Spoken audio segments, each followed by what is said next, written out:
Paper news paper எடுத்தாலே பாலியல் ரீதியான குற்றங்கள் வந்து ரொம்ப அதிகரிச்சுட்டே வருது. ஒரு மனநல மருத்துவராக நீங்கள் எப்படி டாக்டர் பார்க்குறீங்க அதை? இதுவும் சமூகத்தை சீர்கேடுன்னு தான் சொல்ல முடியும்.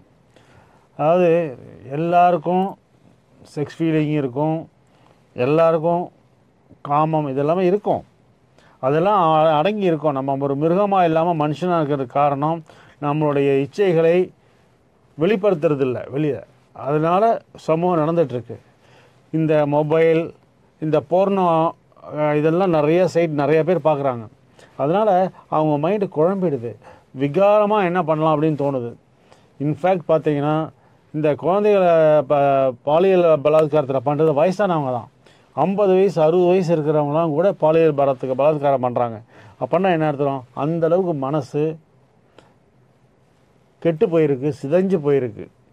இதுக்கு வந்து 2 விஷயத்தில் நம்ம அணுகணும். ஒன்று, பேரண்ட்ஸுக்கும் குழந்தைகளுக்கும் குட் டச் பேட் டச் இதெல்லாம் சொல்லணும், தைரியமாக இருக்கணுங்கிறத சொல்லணும். அதே மாதிரி கேர்ள்ஸுக்கெலாம் நான் சொல்லுவேன், இப்போ ஒரு ஸ்ப்ரே இருக்குது, பெப்பர் ஸ்ப்ரே இருக்குது, அது அப்படியே கையில் வச்சு பர்ஸில் வச்சுருந்து யாராவது வரும்போது டக்குன்னு அதை ஸ்ப்ரே பண்ணி அவங்க வந்து தப்பிக்கலாம். இந்த மாதிரி நம்ம எப்படிலாம் தப்பிக்கலாம் அப்படிங்கிறதெல்லாம் நம்ம குழந்தைகளுக்கு சொல்லிக் கொடுக்கணும். அதே மாதிரி ரிப்போர்ட் பண்ணணும்.